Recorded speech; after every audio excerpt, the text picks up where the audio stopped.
안녕하십니까? 예, 오랜만에 뵙습니다. 네. 안녕하십니까? 야인 최배원 전문가입니다. 안녕하십니까, 이재표입니다. 정말 오랜만에 뵈는 것 같은데. 예, 같은 방송국에 있는데도 몇 년 만에 뵙는 것 같아요. 전문가들은 뭐 거의 이렇게 방송 빼고는 예. 뭐 개인적 시간이 없어서 거의 그렇죠. 못 만난데 그죠? 예. 뭐 TV에서는 계속 잘 보고 있습니다. 저도 잘 보고 워낙 있습니다. 뭐 대박주가 많이 나셔서 저도 인상 깊게 많이 보고 있었는데. 예. 지금 이제 장마가 거의 끝나지 않았나요? 예, 지금 이제 태풍도 지나갔고 뭐 그렇다 그러네요. 근데 날씨는 안 누그러지는 것 같아요, 이게 그죠? 태풍이 보통 보면 이렇게 찬바람을 몰고 오는데 맞아요. 이번에는 더운 바람을 몰고 왔네요. 아직도 뜨거운데 좀 주식시장이 완전히 좀 뜨거워졌으면 좋겠습니다. 그렇죠. 펄펄 끓는 주식시장 되기를 기원합니다. 네, 종목 진단 시작하겠습니다. 네.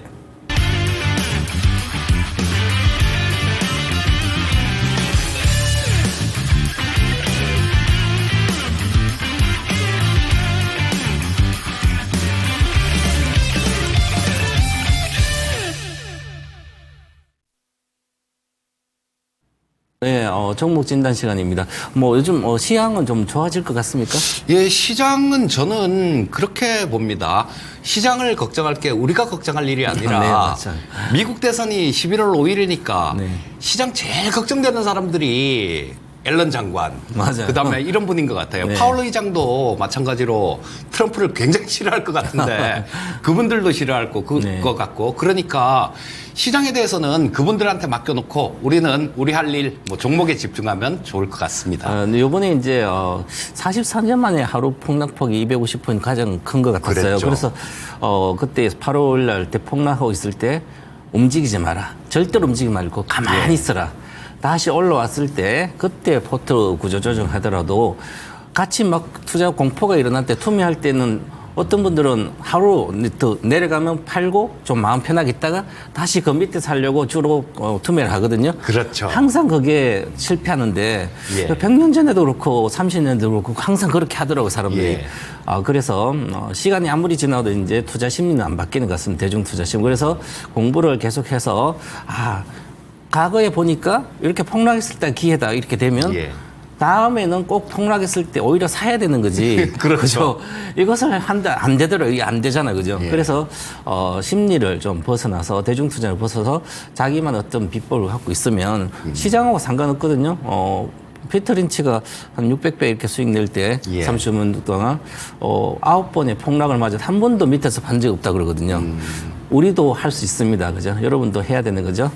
그래서 앞으로 장이 좋아질 걸로 보이기 때문에 희망을 갖고 한번 기다려 보시기 바라겠습니다.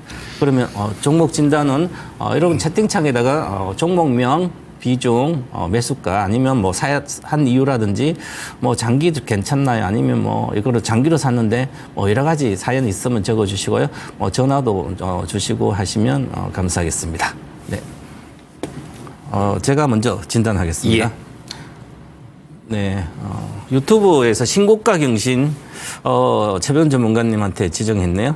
삼성 SDI 35만 2천원 10%입니다. 진단 부탁드립니다. 삼성 SDI니까 제가 벌거벗은 종목사에 삼성 SDI로 6월 달에 이것을 올려놓은 게 있습니다. 조회수도 많으니까 한번 꼭 보시고 아마 보셨으면 뭐 내용은 상세히 다 있거든요. 우리가 목요일 날 10시 하는 벌거벗은 종목사에 한 종목씩 찍어서 이재필 전문가는 뭐 하셨죠, 그죠? 레인보우로. 맞아. 그러니까 저는 이제 삼성 SDI하고 포스코홀딩스하고 뭐 이렇게 했었는데요. 1시간 동안 그 막 파제키입니다. 그 종목에. 그러면 전문가들 의견이 많이 다르기 때문에 전문가들 투자 철학에 따라서 좀 다릅니다. 그래서 저 사람 어떻게 얘기하는지 저 사람 어떻게 하는지 전문가 이렇게 보고 좀 참고해서 자신이 이제 뭐 단기로 갈지 장기로 갈지 여러 가지 보고 하시면 좋을 것 같고요. 삼성 SDI는 거기서 좀 보시고 대신에 이제 35만 2천에 10%다. 삼성그룹은 그룹사 중에 1등 그룹이죠. 그리고 삼성그룹주 중에서 제가 16년도부터 삼성그룹주 중에 사야 될 종목은 딱 3종목밖에 없다. 아무것도 모르면 삼성전자 사놓고 있으면 항상 사상 고점 돌파니까 그러고 폭락했을 때 사면 되고 그 다음에 삼성 SDI도 가지고 있으면 되고요. 삼성 SDI는 삼성전자를 사면 삼성 SDI와 삼성전기를 과거에는 살 필요 없었습니다. 지금도 삼성전기를 장기 투자로 살 필요는 없어요. 근데 삼성 SDI는 16년부터 17년 제가 삼성전그룹의 삼성선자, 선구자 같은 종목이다. 그래서 SDI를 삼성전자 더 크게 수익이 날 거다. 이렇게 해서 실제로 그렇게 났고요. 그 다음에 삼성바이오. 요 세 종목이 성장주거든요. 그러면 성장주들은 성장이 멈추기 몇 년 전까지 계속 보유만 하면 됩니다. 삼성 SDI는 이번에 이제 폭락했을 때 8월 5일인가요? 여기 29만 얼마 찍었죠? 8천인가? 29만 8,500원. 거기가 저점이라고 저는 일단 판단하고 있습니다. 자, 그러면 저점이 나왔으면 그 다음에 목표가를 맞출 수가 있어요. 그럼 저점이 찍은 게 딱 나오면 그 다음 목표가가 정해지거든요. 그 목표가는 제가 지금은 공개하지 않지만 일단은 단기적으로는 보겠습니다. 삼성 SDI 같은 경우에는 지금 전부 이제는 2차 전지 배터리 세일업체나 소지업체나 많은 사람들이 이제 자포자기하는 단계에 들었었습니다. 악재밖에 안 나오는 거죠. 이제 자동차가 전기차만 불나는 게 아니에요. 실제로 지금 현재 뭐 자동차 중에는 엔진차, 전기자동차 두 개를 단순히 비교하면 불나는 게 전기자동차 엔진차가 한 60% 더 높습니다. 불나는 대수로 따지면. 그런데 물론 경유차가 가장 많이 나요. 불은 오래된 경유차. 그러면 전기자동차는 아직 얼마 안 됐으니까 새 차잖아요. 배터리 쪽 불나서 그런데요. 뭐 주로 주차했을 때나 충전 중이나 이렇게 하는데 전체적으로 보면 이게 우리가 일종의 뉴스화 되는 거죠, 계속. 그러면 이제 기득권이 이제 기득층이 딱 있으면 그걸 패러다임이 바뀌면서 완전히 그걸 벗어서 세로로 가려면 기득권의 어떤 저항이 많습니다. 그러면 다른 건 불나도 뉴스거리가 안 되지만 엔진차는 이건 불나면 뉴스거리가 되는 거죠. 그 정도로 그런 식으로 결국 그런 건 다 해결됩니다. 3원계 배터리 불이 더 많이 난다. LFP 덜 난다. LFP도 불납니다. 엔진도 불나고요. 그죠? 그래도 패러다임이 한번 바뀌었으면 바꿀 수가 없습니다. 2차 전지 쪽은. 자, 그러면 중요한 게 지금 미국은 중국 차를 팔 수도 없고 유럽에도 뭐 관세를 조금 인하한다. 그래도 쉽지 않고 그러면 중국은 지금 전기 자동차로 반값 전기차까지 나오고 엄청나죠. 그러면 중국의 자동차들이 이제 동남아라든지 미국과 유럽 빼고 공격적으로 전기 자동차를 싸게 좋은 걸 팔아 적혀 놓으면 설사 이제 우리나라뿐만 아니라 미국, 유럽 자동차 회사들도 일본도 그렇고요. 자기 나라 빼고 다른 데는 팔 수가 없는 거죠. 이미 중국에 다 잡은. 그러면 결국은 다른 나라하고 같이 싸워서 이기려면 시장을 잠식하려면 결국은 전기 자동차 잘 만들어야 되는 거죠. 갈 수밖에 없어요. 그러면 지금 현대기아차가 미국에서 2등 정도 하고 있죠. 테슬라 다음으로 점유율이 10% 가고 아마 글로벌적으로 중국 빼고 테슬라 다음으로 기아, 현대차가 전기차 잘할 걸로 보입니다. 그러면 결국 우리나라 소지업체들은 실적은 계속 나중에 좋아집니다. 그렇게 보면 장기로 괜찮고 SDI도 마찬가지고요. 그래서 오늘 SDI가 급등했다가 LG엔솔과 배터리 셀이 먼저 그렇게 지금 이렇게 보시면 뭐 특별한 이유가 있어서 올라가는 게 아니라 특별한 이유 없이 급등했다가 또 급락했다가 이렇게 왔다 갔다 하면서 62평선을 이제 돌파했다 내려오고 하면 바닥이 형성되는 거죠. 대바닥이 진행 중이고 있습니다. 지금 대바닥이. 그래서 대바닥이 진행 중에서 여기서 내려와 있기 때문에 이제는 공격적으로 사야 될 때지 팔면 안 됩니다. 26년도 정도나 좀 늦어져서 27년도에 전기 자동차 배터리와 균형점을 이뤄서 이제 배터리가 공급 가능이 해소가 완전히 될 걸로 보입니다. 그러면 늦어도 내년이나 전내년에는 사상 고점 돌파 시도를 반드시 할 걸로 보입니다. 그럼 앞으로 1, 2년 안에 뭐 100% 정도는 최소한 이익이 날 수 있으니까 저는 지금 가격 30만 원 초반까지는 비중을 추가 확대해서 최소 대형주 사면서 10% 사서 100% 먹어봤자 돈 얼마 먹지도 못한데요. 한 30%까지는 비중을 확대하는 게 좋다. 장기로 말씀드렸습니다. 단기 매매도 일단 62평선까지 충분히 갈 수 있기 때문에 35만 원 정도 단기고요. 좀 더 보더라도 매물은 37만 원입니다. 그죠? 그러면 37만 원 정도 가서 뭐 단기는 팔고 나오시면 되지 않을까. 손절선은 여기서 굳이 손절할 영지가 아니기 때문에 손절선 드리지 않겠습니다. 네, 이렇게 말씀드리겠습니다. 네. 네, 다음은 기아를 올려주셨습니다. 매수가는 12만 2,900원에 매수하셨고요. 자, 25%, 비중은 25%, 손절도 상관없다. 이렇게 올려주셨네요. 그리고 일정 관련해서 현대차, 인베스트데이 이후에도 가망이 있을지 이렇게 올려주셨습니다. 자, 이 기아차나 현대 같은 종목들은 어떤 일정에 그렇게 영향을 많이 받는 그런 종목은 아닙니다. 그래서 그 부분은 그냥 행사하는 걸로 그냥 지나가시면 될 것 같고요. 자, 이 기아는 작년보다 올해 실적이 많이 좋아지죠. 하지만 이게 조금 그런 게 있어요. 올해 실적보다 내년도 실적이 좋아야 주가가 좀 탄력 있게 올라갈 수 있는데요. 올해 실적보다 내년 실적이 그렇게 뭐 확 좋아지기는 조금 어렵지 않나 싶은 생각이 듭니다. 왜냐하면 뭐 지금 그 글로벌 경기도 좀 그렇고요. 뭐 뚜렷하게 이 자동차 섹터에서 매출이 늘어날 만한 수요를 자극할 만한 그런 부분들이 그렇게 크지 않다라는 거예요. 또 하나는 현대차하고 기아 같은 경우는 환율에 굉장히 민감하게 반응하죠. 우리 시청자님들께서도 아시다시피 지금 올해 뭐 환율이 고공행진을 했었지 않습니까? 그리고 지금은 뭐 일본 쪽에서 뭐 금리 인상 한번 하고 뭐 그다음 달러 인덱스도 좀 약해지고 그러다 보니까 원화가 좀 강세를 보이고 있는데요. 자, 이런 부분들은 아무리 기아나 현대차나 해외 공장들을 이렇게 많이 만들었고 운영을 한다고 하더라도 어느 정도 실적에 영향을 줄 수밖에 없는 사안입니다. 올해는 또 환율 덕을 본 것도 사실이고요.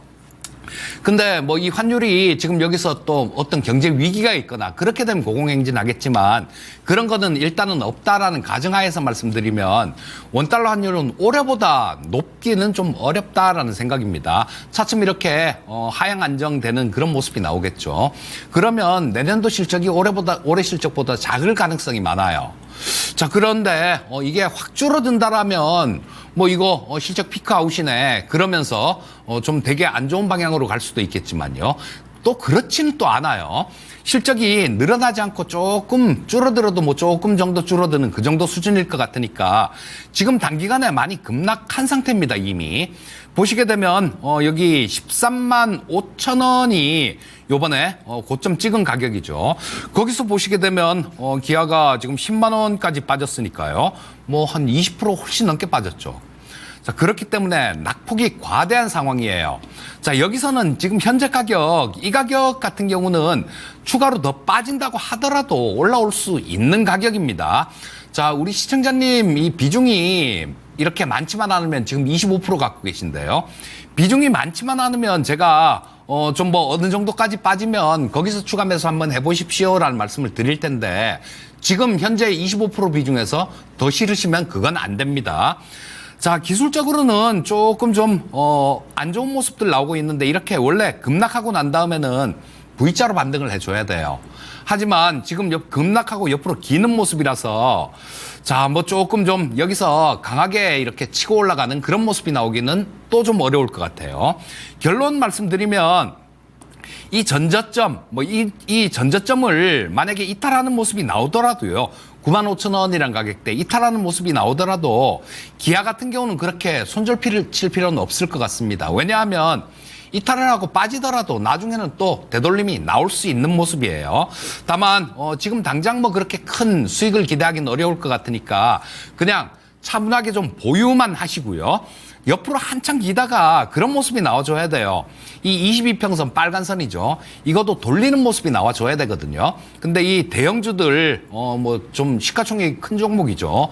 이런 종목들은 그런 거를 하는데 시간이 많이 걸립니다. 자, 지금 현재 상태에서는 좀 보고 있으면 답답할 것 같으니까요. 일단 그냥 보유를 하세요. 일단 보유를 하시고 말씀드렸듯이 아까 뭐 내년도 실적 이 부분까지 생각을 해본다라면 반등 시에 비중이 25%씩이나 들고 있을 이유는 없습니다. 반등 시에는 조금 정리하시는 게 좋을 것 같은데 한 11만 5천 원 정도 뭐 그 정도 근처까지 온다라면 그때는 한 절반 정도 정리하시고 절반만 들고 가는 전략 말씀드리겠습니다. 네, 다음 정말 전화 연결돼 있다고 그럽니다.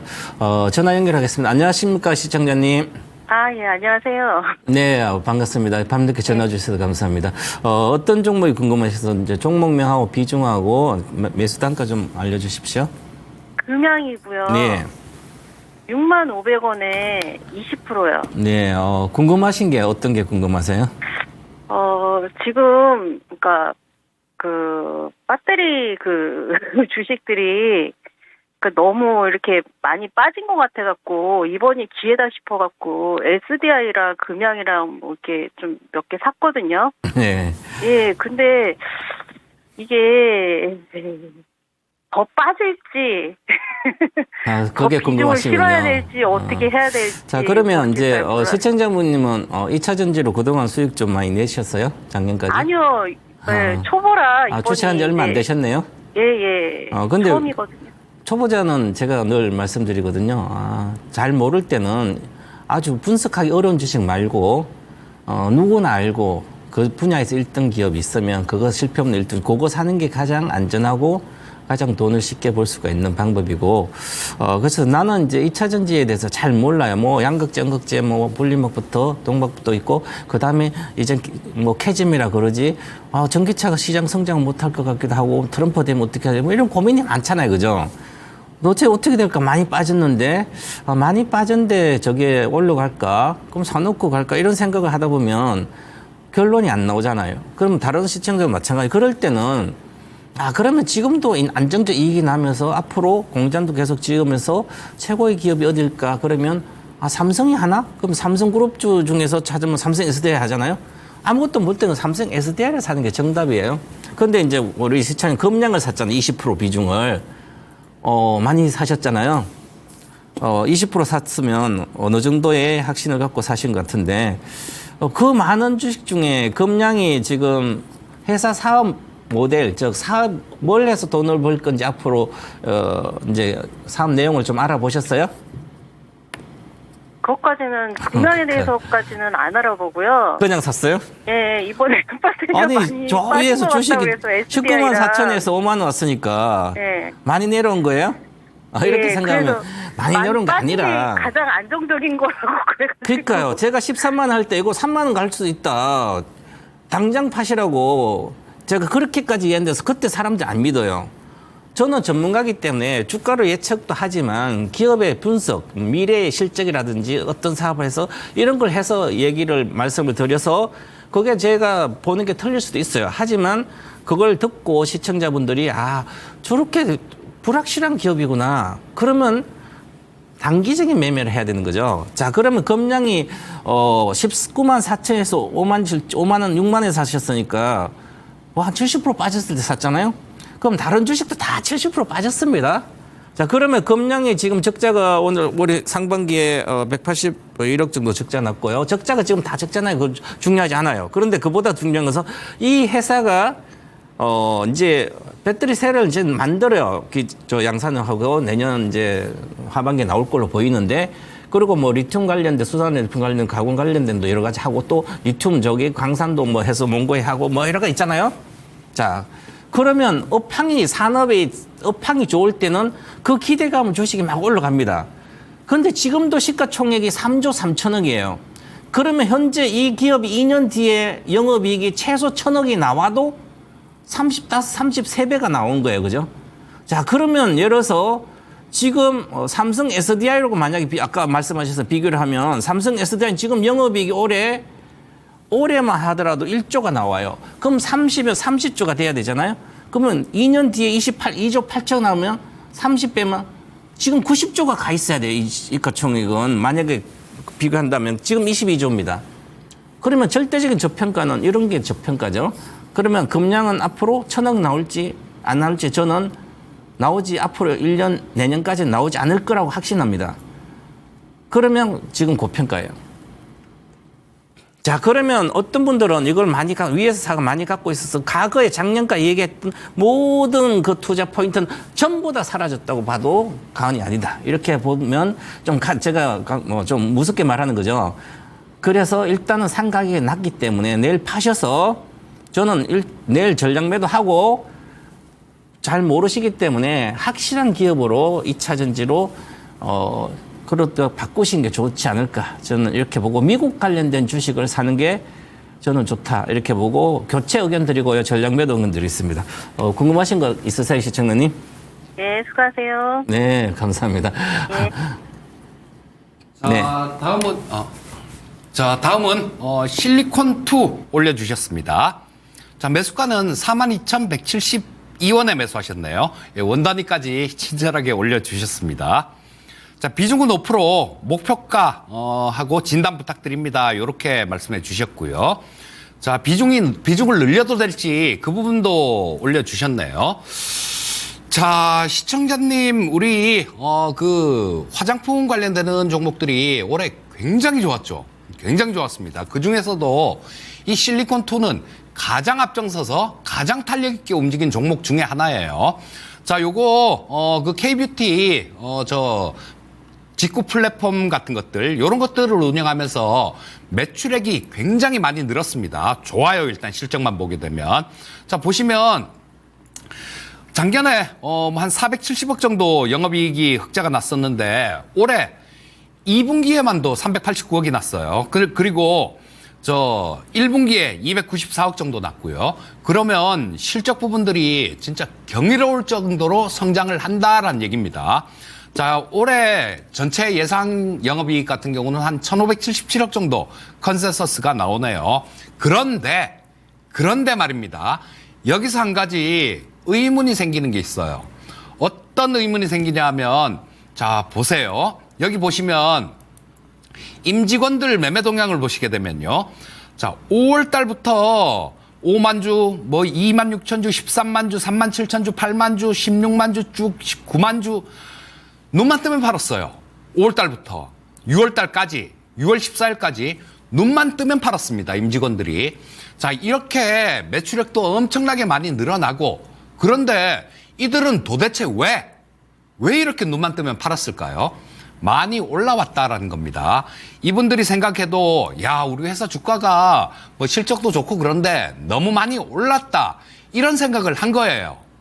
자, 근데 이런 종목들 같은 경우는 한동안 오랜 기간 동안 고생시키는 경우가 많습니다. 그래서 추가 매수 의견 물어봐 주셨는데요. 추가 매수 반대 의견 말씀드리겠고요. 자, 지금 화장품 관련주들이 좀 빠지기는 많이 빠졌죠. 빠지기는 많이 빠지고 또 연말로 가면 또 미국의 블랙 프라이데이 이런 부분들도 있을 거고, 요즘은 그렇게 크게 영향을 주지는 않지만 중국의 광군제 이런 것도 있습니다. 그런 행사들 일정들이 좀 있기 때문에 여기서 화장품 섹터들이 또 급락하고 그러진 않을 거예요. 자, 다만 옆으로 막 이렇게 왔다 갔다 하면서 좀 지루한 그런 움직임이 나올 가능성은 많습니다. 자, 그리고 지금 현재 옆으로 행보하고 있는데요. 당분간은 박스권이라고 보셔야 돼요. 당분간은 박스권 상단은 5만 원 근처 한 4만 한 8천 원 이상 그쯤이 박스권 상단이 될 것 같고요.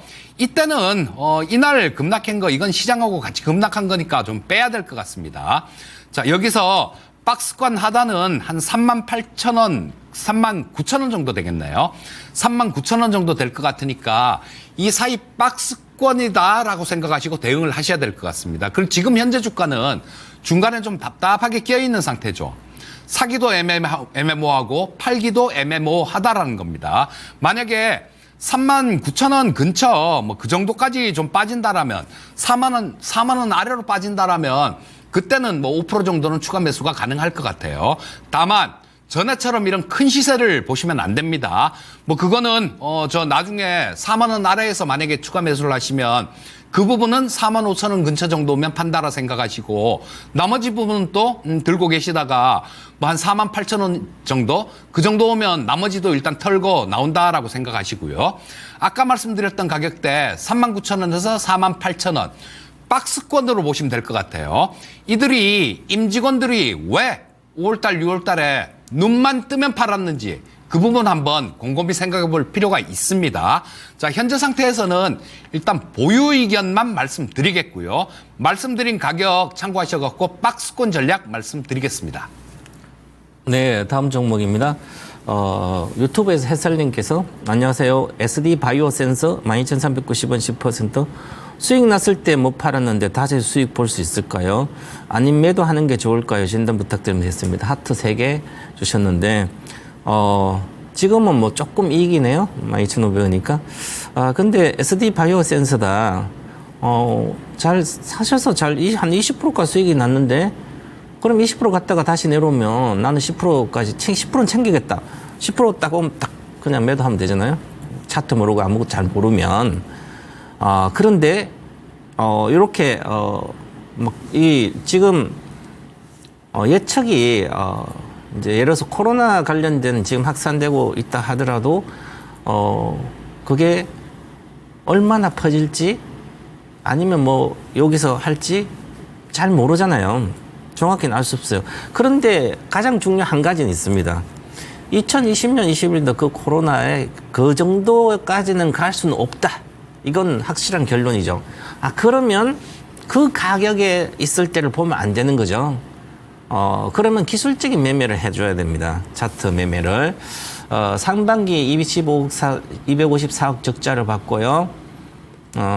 그래도 꾸준히 뭐 코로나 관련된 뭐 독감 같은 이런 거 있었으니까 제외 진단 뭐 있었지. 근데 조금 더 실적은 좀 나아지겠죠. 만약에 더 확산되고 하면. 그런데 그보다 훨씬 더 중요한 것은 그거 시대는 끝났습니다. 코로나 시대는. 코로나19 시대는 끝났기 때문에 과거에 21년도 이게 영업이익이 한 2조 3, 매출 2조 9천억대가 영업이익이 1조 3,800억 이렇게 났어요. 자, 그러면 22년도 1조 1,466억 엄청난 돈을 벌었죠. 정말 코로나19라고 와서 이 회사가 완전히 천지 개벽하는 데 돈을 벌었어요. 그런데 코로나가 없어지면 당연히 적자가 나는 거죠. 적자 났습니다. 2,480억. 지금 상반기에도 적자가 254억 나고 하반기에 또 계속 난다고 이렇게 적자 지수돼 있습니다. 그러면 적자라는 게 계속 날 거라 예상되기 때문에 그럼 기술적 매매를 해줘야 되는 거죠.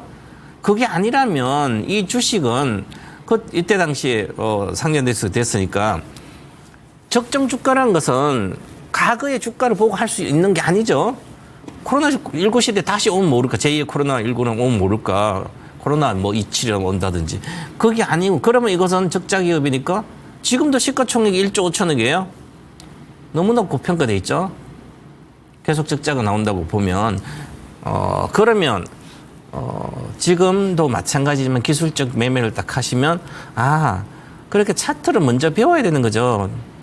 거래가 실렸고요. 지금 또 요 거래 또 실렸잖아요. 그죠? 거래 실리고 나선 상태에서 거래가 이렇게 두 번이나 크게 실렸습니다. 자, 그러고 나서 그다음에 스토캐스틱은 고점이 낮아지고요. 주가는 올라갔죠. 단기에 뭐 다이버전스가 나온 거예요. 자, 그런데 그냥 단순합니다. 거래량이라는 것은 사람들이 관심도를 나타내기 때문에 관심이 막 저기 시장에 가면 도태기 시장 같은 데가 뭐 사람들 모이는 데 있잖아요. 뭐 투전판이다. 모여있다가 사람들이 하나도 없어지면 썰렁하죠. 그죠? 그래서 사람들이 많다는 거래량이 잘 되는 때는 거래가 사람들이 많이 지켜본 거예요. 여기서. 많이 지켜본데 갑자기 거래가 확 줄었잖아요. 줄면서 이 거래가 많이 실렸는데 이 거래가 실린 단가에서 갑자기 주식이 이렇게 빠졌어요. 그죠?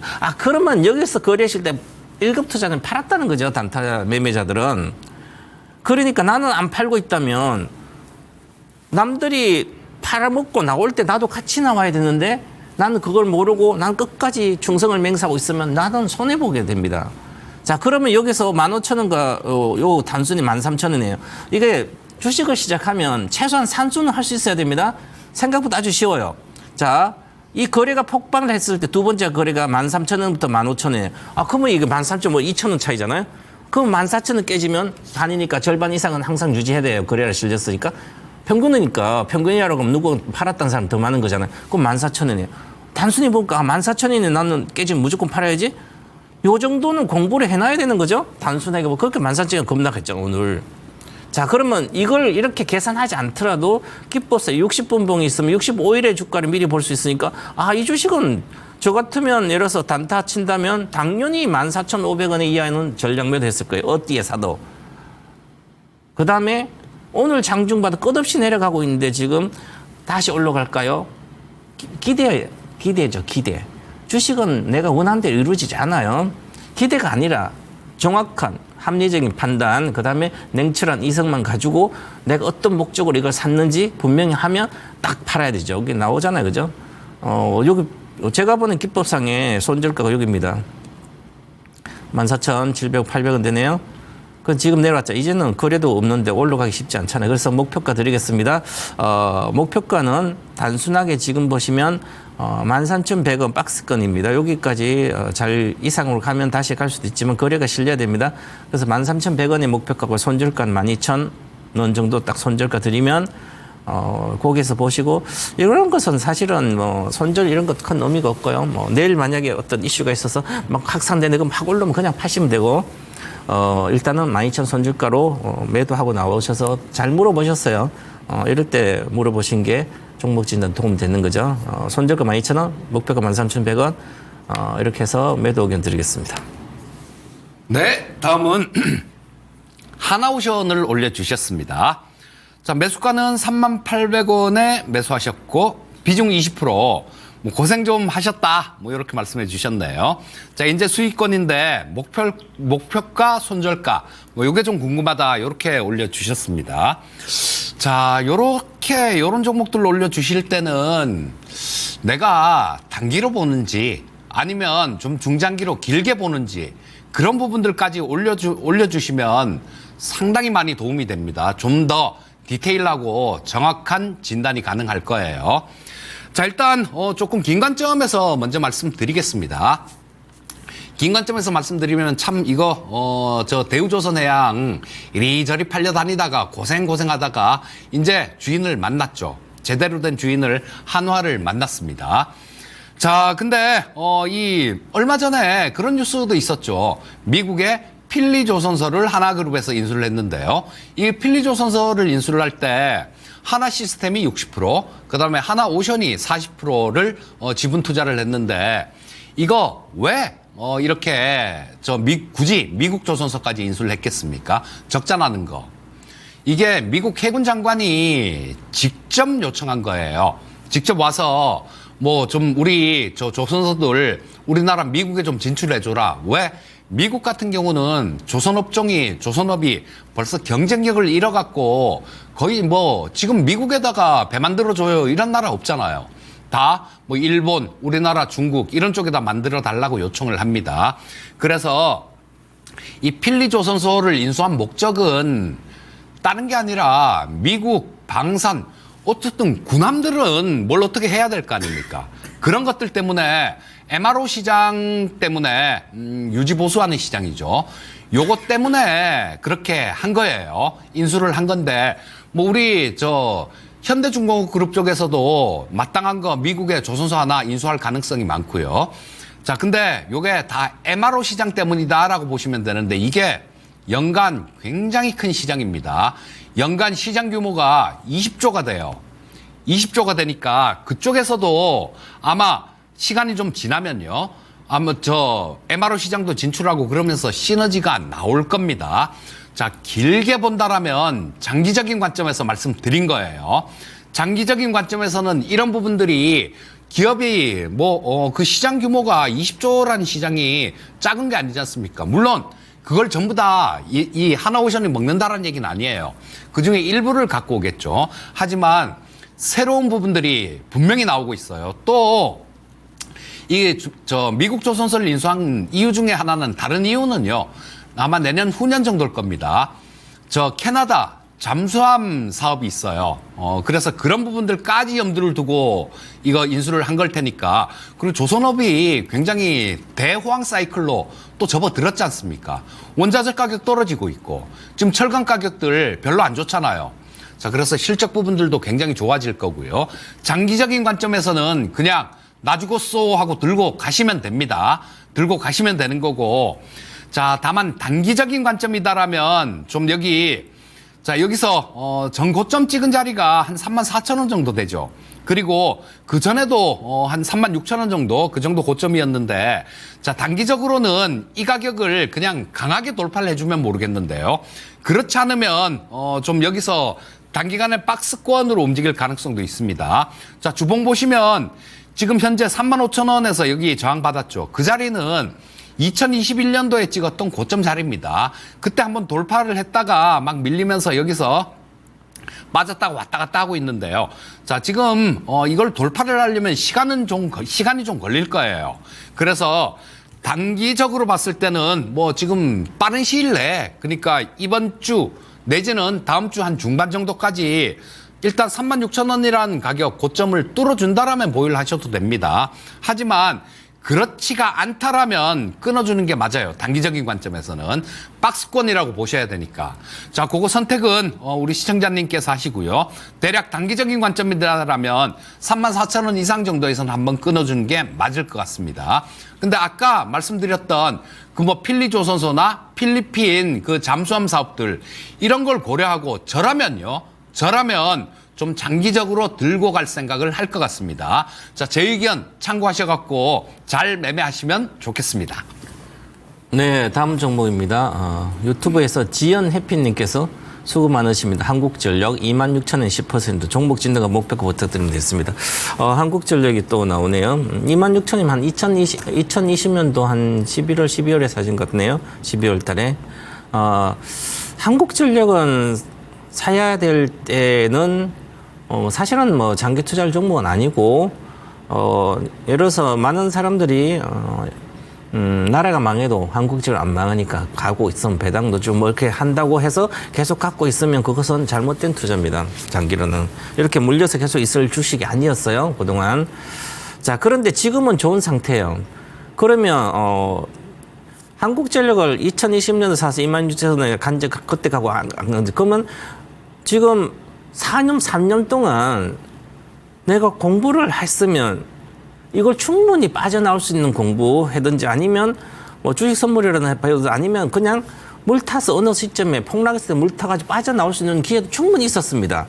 그런데 한국전력은 10% 있는데 또 다른 주식을 다 10%씩 조금씩 있으니까 돈이 없잖아요. 물도 못 타고. 그럼 26,000에서 내가 산 거 한 30% 봐요. 한 16,000, 18,000 왔을 때 아니면 도망가서 재변 전문가를 보고 제가 이 종목은 제가 이 종목을 딱 매매한 적은 딱 3번밖에 없는 것 같아요. 제가 이때 당시는 2013년도 6월에 셰일가스 혁명 1등주로서 25,000 이하에 사면 이것은 38,000 가고 기본적으로 두세 배가 가는 주식이니까 중기로 유일하게 제가 그 다른 요새 했던 거고요. 그 다음부터 팔고 절대로 보유 금지입니다. 자, 계속 보유 금지. 적자가 엄청났고 여기서는 여기서 셰일가스 혁명 수요 그때 당시에는 영업이 한 12조 나고 막 그랬습니다. 계속 이때 적자가 나오고 2021년도 이렇게 적자가 나옵니다. 왜냐하면 유가가 높아지고 또 환율도 우리가 원화가 약세여가지고 이 한국전력은 원료를 사오잖아요, 그죠? 기름도 사고 가스도 사와야 되니까 우리나라 돈으로 달러를 사서 지급해야 되니까 원화가 약세일 때는 돈이 더 많이 들어가고요. 유가가 비쌀 때 비싸게 사와야 되잖아요. 그러니까 이익을 못 내는 거죠. 지금은 이제 원화가 강세 구조로 가니까 조금 강세 구조 가니까 그나마 좀 안정이 됐고 약세는 그다음에 유가도 떨어지고 있죠. 그러면 이제 흑자 전환이 됩니다. 올해부터. 그래서 지금 올해 한 8조 정도의 흑자가 될 걸로 보여요. 그럼 이렇게 분석됐으면 이때 당시는 2020년도잖아요. 다음에 좋을 거 잠깐 제가 여기 11월 달에 2만 5천에서 해서 잠깐 하고 여기 30%대 올라갔는데 저는 한 20% 먹고 나오고 선물로 급전 먹고 나오고 나서 안 하다가 작년 11월인가 여기서 이런가 18,000원에 19,000대 사고 18,000 손절가를 해서 18,000 손절가는 안 갔으면 그 이후로 그리고 잠깐 올라갔다 내려왔잖아요. 그때 당시 목표가 23,000원, 그다음 길게는 28,000원인데 지금도 28,000원에 대한 목표가는 변함이 없습니다. 자, 그러면 지금은 추가 매수해도 되는 구간입니다. 자, 그러면 이렇게 빠졌을 때 최근 들어 다른 것도 몰려 있겠지만 돈이 있을 때 급락했을 때 이렇게 막 세상이 급락했을 때 추가 매수를 해서 단가를 낮춰야 되죠. 평균 단가를 2만 원 정도 이하로 2만 원인데 그랬으면 금방 이익 나고 나올 수 있죠. 오랫동안 기다린 게 억울하잖아요. 그죠? 그래서 공부를 계속 해야 됩니다. 뭐 차트 공부하든 회사 내용을 공부하든 시간이 지난다고 돈이 벌리는 게 아니에요.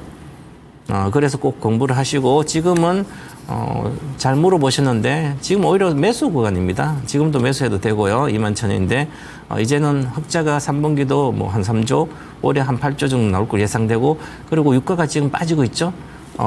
중동전 뭐 어쩌고저쩌고 확산 뭐 중동전이 확대되고 이제 그런 거 신경 안 써도 됩니다. 왜냐하면 글로벌 경기가 심각하게 침체로 들어갈 수 있기 때문에 미국 빼고 나머지 국가들 그러면 유가는 계속 내려갑니다. 그렇게 저는 보고 있기 때문에 이익은 더 확대될 것이다.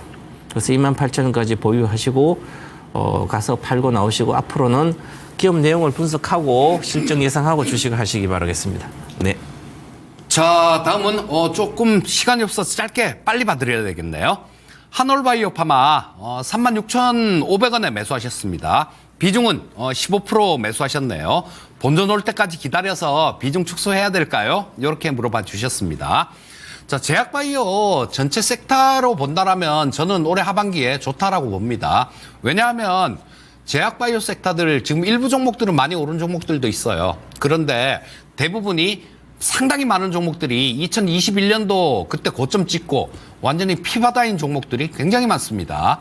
사이클상으로도 한번 올 때가 됐어요. 그리고 저 금리 인하 관련되는 뭐 이런 부분들도 기대를 해볼 수 있고요.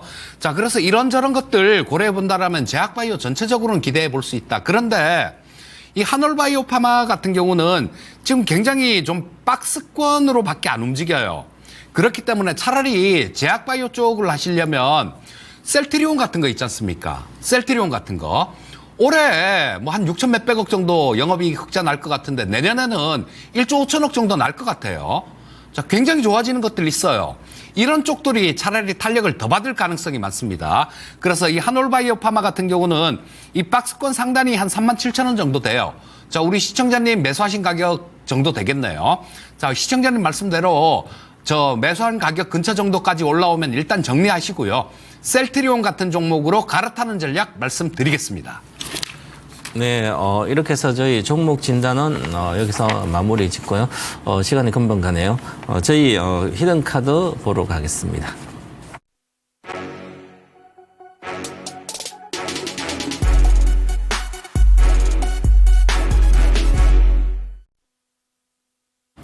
네, 제가 먼저 하겠습니다. 요즘 뭐 시장이 좀 불안해서요. 저는 이제 실적 성장 제약 바이오주로 키워드를 잡았습니다. 먼저 이제 우리 오늘 뭐 다들 뭐 정권 방송을 보셨으면 아시겠지만 유한양행 대단한 일을 이뤄냈습니다. 렉사자가 국산 항암제로서는 최초로 미국 FDA의 승인을 받았습니다. 그러면 비소세포 폐암 쪽이지만 어쨌든 FDA의 승인을 받았기 때문에 우리 글로벌에서 시장이 큰 미국으로 진출을 드디어 항암제가 하기 시작했습니다. 지난번에 HLB는 아직 뭐 보류돼서 그렇고 좀 시간이 있어야 되고요. 그러면 유한양이 이렇게 했으니까 우리 기업들 앞으로 HLB도 그렇고요. 다 여러 개 뭐 유망한 기업들은 미국 시장에 진출을 해서 항암제뿐만 아니라 다양하게 좀 진출을 하지 않을까 보고요. 그만큼 성장을 하고 있다 이렇게. 그리고 이제 제가 늘 말씀드리는데 앞으로는 미국만 성장한다. 이렇게 저는 글로벌에서 보고 있기 때문에 그러면 투자도 생각보다 쉽습니다. 주식으로 돈 빌려 제가 가장 쉽다 그랬는데요. 그러면 미국으로 들어가는 기업에 나의 돈도 투자해 주면 됩니다. 세계가 지금 미국으로 돈이 들어가 투자하고 있으니까 그러면 바이오도 마찬가지고 제약도 그렇고요. 미국에 반드시 진출한 기업들 위주로 종목을 선정해서 가는 게 좋지 않을까 그런 측면으로 또 그렇습니다. 그리고 지금 이제 글로벌 시장이 지금 변동성이 지금 확대돼 있어서 겁나게 딱 올라와 있지만 아직까지는 불안한 상태입니다. 한 일주일 정도 좀 지켜봐야 되는데요. 어쨌든 한번 급락하고 나면 그 다음에 올라오더라도 조정장이에요. 그냥 사상 고점 다시 돌파하기는 아직 대선가, 미국 대선가 쉽지 않을 것 같고, 그래서 박스권이나 조정장이기 때문에 이 조정장에 대한에 지금 여러 가지, 만약에 이렇게 통신주도 뭐 경기 안 좋고 경기 나쁘면 대안주를 하지만 그런 것은 시대가 뒤떨어져 있기 때문에 할 필요 없이 오히려 이런 바이오 섹터 이런 게 좋지 않을까 이렇게 보고요. 그다음 신약 개발업체 뭐 잘하는 개발업체 H1B뿐만 아니라 이렇게 뭐 유한양도 있고요, 뭐 녹십자 있고 이렇게 이런 펩토론도 그렇고 이런 삼천단지아 이렇게 알테오제 이런 쪽들은 유망한 아주 좋은 기업들입니다. 항상 이제 기술적 매매해도 되지만 또한 실적이 좀 턴어라운드 제약사들은 이제 하반기부터 좀 턴어라운드 될 걸로 보여요. 그런 기업들은 주식을 접근하고 매매하기 유효하다 이렇게 말씀드리겠습니다. 그래서 저의 히든 카드를 보겠습니다. 히든 카드에서는 녹십자, 유한양, HLB, 에페트론, 엘테전, 삼천항자인데 저는 녹십자를 가지고 왔습니다. 지난번에 제가 녹십자 웰빙을 해드렸는데요. 몇 주 전에요. 녹십자 웰빙을 지난주 8월 7일 날 수요일 날 종가가 8,600원인데 8,300원 매수가를 했는데 8,300원 매수가 안 됐습니다. 8,450원 찍고 지금 올라와 있죠. 그래서 이것은 안 잡혔지만 그래서 녹십자를 다시 오늘 급등했습니다. 녹십자가. 자, 녹십자는 혈액제제나 백신제제 이쪽에 최고의 기업이다 이렇게 말씀드리고, 그 다음에 알리글로라고 있는데 여기가 미국에 진출했는데 3분기부터 매출 이미 선적하고 매출이 본격화되고 있습니다. 그리고 내년부터는 50% 계속 성장할 걸로 보이고요. 지금 헌터라즈 ICB 이건 일본 허가에서 계속 하고 있고요. 잘 팔리고 있습니다. 자, 그리고 러시아, 대만 등 여러 국가의 품목 신청을 확대하고 있어서 아주 성장하고 안정적으로 턴어라운드 하반기부터 실적이 본격화될 걸로 보여요. 내년부터도 계속 좋아질 걸로 보여서 대안에 이렇게 보고, 매수가는 지금 16만 4천이니까 한 눌림목 줬을 때 16만 1,000원 정도의 매수를 하면 목표가는 20만 원대는 이번엔 충분히 갈 걸로 보입니다. 그래서 22만 원 일단 목표가 드리고, 손절가는 짧게 잡아드리겠습니다. 15만 손절가 드리겠습니다. 네. 네, 자, 저는 오늘 히든 섹터를 저평가 플러스 모멘텀 보유주 이렇게 한번 제목을 정해봤습니다. 자, 지금 시장이 2주 전에 급락하는 모습이 나왔죠. 그때는 무차별적으로 급락했습니다. 그러고 난 다음 지금 한 2주 정도 동안 또 무차별적인 반등이 나왔어요. 지금 뭐 현재 상태에서 아주 뭐 좀 특별한 그런 쪽들 말고는 빠졌다가 어느 정도 낙폭이 회복되는 그런 상황입니다. 아까 서두에도 좀 말씀드렸죠. 시장 걱정은 미국 정부가 할 일입니다. 자, 저 경기 침체가 왔으면 벌써 작년에 왔을 거예요. 그런데 그거를 미국 재무부에서 억지로 막 돈을 뿌려서 이걸 잡아놓은 거다라는 생각입니다. 그런데 여기서 시장이 또다시 무너지도록 재무부에서 그냥 둘까요? 그렇지 않을 겁니다. 공을 엄청나게 많이 들였고, 지금 현재 상태에서 경기 침체가 오잖아요. 그리고 시장이 막 급락하고 어려워지면 민주당이 지금 해리스가 당선되기 어려울 겁니다. 그걸 그들은 너무 잘 알아요. 그래서 시장 걱정은 미국 정부가 하게 두시고 우리는 우리 할 일만 하면 됩니다. 긍정적인 시황가는 유지하면 될 것 같고요. 근데 무차별적으로 빠졌다가 올라오는 과정에서 또 이제는 슬슬 옥석이 가려질 시기입니다. 그래서 그런 경우 굉장히 많잖아요. 뭐 장은 뭐 그럭저럭 괜찮은 것 같은데 내 주식만 빠지고 뭐 그런 경우가 많습니다. 내 것만 안 올라가고. 그렇게 소외를 받지 않기 위해서는 특별한 전략이 필요합니다. 그 전략 중에 하나가 저평가 플러스 모멘텀 보유 종목을 공략하는 건데요.